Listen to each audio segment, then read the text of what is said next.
유난히도 화창하던 5월 5일 어린이날. 남자는 긴 여행을 준비하는 듯 보였습니다. 처음에부터 승합차를 달라고 그랬었어요. 미리 예약을 해놨었거든요. 그래서 나는 가족끼리 아니면 친구들이 간 줄 알았어요. 빌린 차를 몰고 남자는 슈퍼로 향했습니다.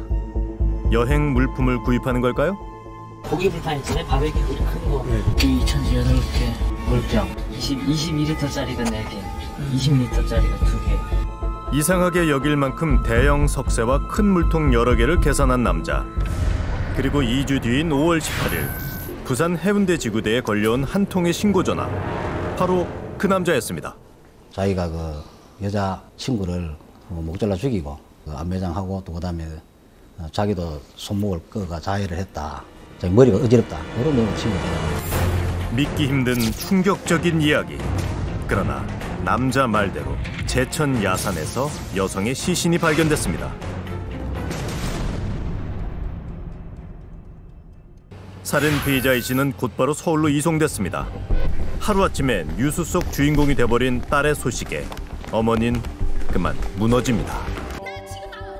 딸이 살해당한 것도 모자라 여행용 가방에 담겨 안매장됐다니 어머니는 참혹한 현실을 믿을 수 없습니다. 여기 우리 딸인데 죽은 우리 딸이 이렇게 이뻐요. 미국 명문대를 졸업한 26살 김선정 씨. 집안의 자랑이자 세상에 둘도 없는 효녀였습니다. 여자친구를 살해하고 그 가족의 삶까지 짓밟은 살인 피의자 이 씨. 왜 죽이셨어요? 마지막으로 하고 싶은 말 있으세요? 가족분들한테 한 말씀만 해주세요. 이 씨는 대체 왜 이런 끔찍한 일을 벌인 걸까요? 그리고 왜 스스로 살인 고백을 한 걸까요? 이제 끝내자 이런 식으로 이야기를 하고 하는 걸 들으니까 순간적으로 술도 취했고 욱한 마음에 두 손으로 경부를 압박해서 질식해서 사망케 했다고 그렇게 진술하고 있습니다. 그런 엄청난 일을 저질렀다는 걸 다음날 알게 됐는데 그 사실을 알고 나서부터 이제 어떻게 할지를 한 며칠 동안 곰곰이 생각했답니다. 자기가. 결론은 시체를 묻자 이런 방법을 생각하다 보니까 시멘트로 이렇게 안매장을 할 생각을 했고 구체적인 도구나 그 공굴이나 이런 게 치는 방법에 대해서는 인터넷 검색을 해서 그런 방법은 숙지를 한 거죠. 살해 사흘 뒤 이 씨는 차를 빌리고 계획을 실행에 옮깁니다. 슈퍼에서 시멘트 작업에 필요한 대형 석쇠와 대용량 물통 여러 개, 그리고 시멘트를 반죽할 커다란 배야까지 구입합니다. 이후 그는 미리 검색해둔 안매장 장소로 가 인근 모텔에 투숙했는데요. 한 있느냐, 있어서 얼마냐, 4만 원이다, 그거? 돈 주고, 키 갚고? 근데 내가 이틀 동안 아무런 이상한 점을 발견한 적이 없어요. 이 씨는 서두르지 않았습니다. 모텔에 이틀 동안 머무르면서 인근 야산을 오르내리며 시신을 안매장했습니다. 그렇게 선정 씨는 딱딱한 시멘트 속에 묻히고 만 겁니다. 그런데 이 씨의 친구는 그가 살인을 저질렀다는 사실이 도무지 믿기지 않는다고 말합니다. 제가 아는 친구는 친구들 중에서도 좀 믿음직스럽고 이런 친구 있잖아요. 그런 친구. 싫어하는 친구 있으면 집에 돈을 보내주고 다 정리해주고 지는 집에 마지막에 가고 뭐 이랬지. 친구들에게는 성실하고 책임감이 강한 친구였답니다. 그런 그가 왜 여자친구를 살해한 걸까요? 살인 피의자 이 씨의 얘기를 직접 들어봐야겠습니다. 너무 죄송하고요. 이게 현실이 아니었으면 좋겠어요. 시간을 돌릴 수만 있다면 그냥 한번 안아주면 되는 건데 저도 그때 너무 만지고 제정신이 아니라서 지금도 보고 싶어요. 제발. 지금도 보고 싶다고요? 네. 계속 생각이 나고 너무 보고 싶어요. 매일 꿈에 나옵니다. 근데 왜 그러셨어요? 모르겠습니다. 흙길로 이어진 산속.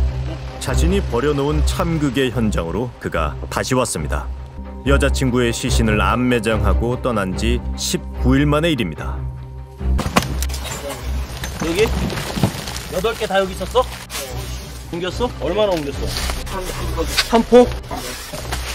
3포 정도 여기 들어가 있는 상태에서 그 다음에 그런데 이날 현장 검증에서 사람들 경악하게 만든 건 따로 있었습니다. 선정 씨를 암매장한 뒤 그 위에 술을 따라줬다는 겁니다.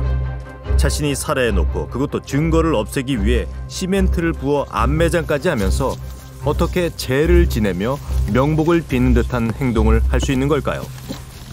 지금 혹시 하실 말씀 있으세요? 서로 좋아했습니다. 그게 무슨 뭐라고요? 서로 사랑했습니다. 여자친구를 죽이고 완전 범죄를 노린 치밀하고 잔인한 살인범. 그런데 여전히 그녀를 사랑한다고 말합니다. 그의 진심은 무엇일까요? 이별 통보가 왜 살해로까지 이어진 걸까요? 비극의 시작은 1년 전 영어 강사였던 선정 씨의 수업을 이 씨가 수강하면서 시작됐습니다.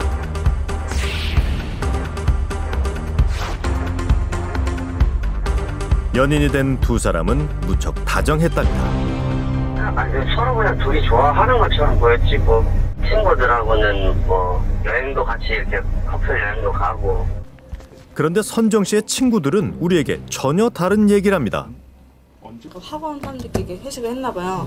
근데 이제 연락 잘 못하고 아예 안 되니까 내가 자고 있는 애를 멱살 잡고서 주먹으로 엄청 때렸대요. 막 이렇게 때렸다는 거예요. 사귀는 동안 선정 씨가 남자친구 이 씨의 상습적인 데이트 폭력에 시달려왔다는 겁니다. 다음날 출근을 걱정할 만큼 얼굴이 심하게 멍든 적도 있었다는데요. 내일 학생들이 날 보고 뭐라 생각할까? 맞았나 보다. 눈 감고 어른 찜질해.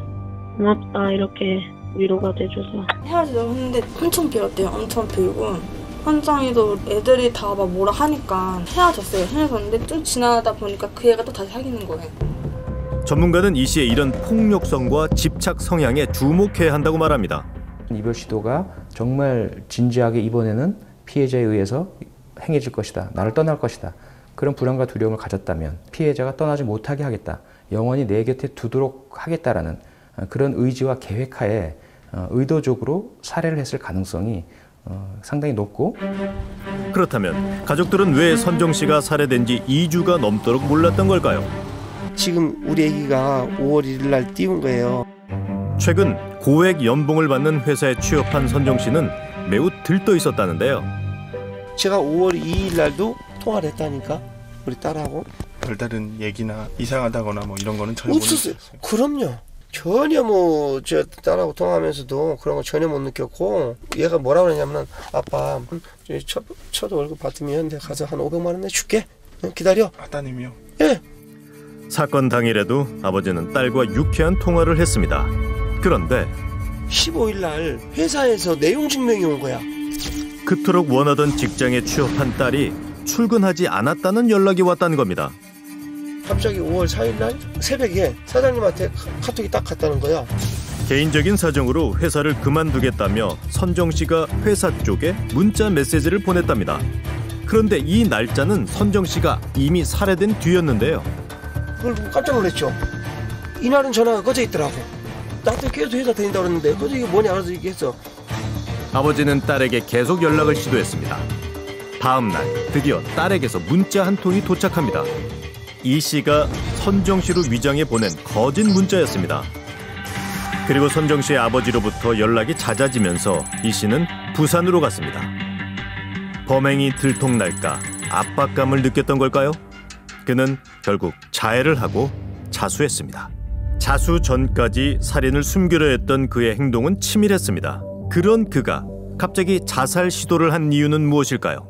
자살 시도를 했다는 것만으로 감형사유가 되지는 않습니다. 일단 선처에 대한 감정적인 동정은 불러일으킬 수가 있죠. 아마도 이런 행동 정도는 보여야만 내가 동정을 받을 수 있다, 선처를 받을 수 있다, 이런 막연한 그런 기대, 이런 의지가 반영되었을 가능성은 대단히 높아 보입니다. 힘들게 공부한 딸이 이젠 빚볼일만 남았다고 생각했는데 모든 꿈이 산산조각났습니다. 하지만 딸을 죽인 살인자는 살아서 동정을 구하고 있습니다. 남 얘기인 줄 알았어. 진짜 남 얘기인 줄 알았어. 현실이 아닌 것 같아. 그가 구해야 할 것은 동정과 선처가 아니라 평생에 걸친 참회. 그것이 돌아올 수 없는 선정 씨에 대한 최소한의 예의란 걸 깨닫길 바랍니다.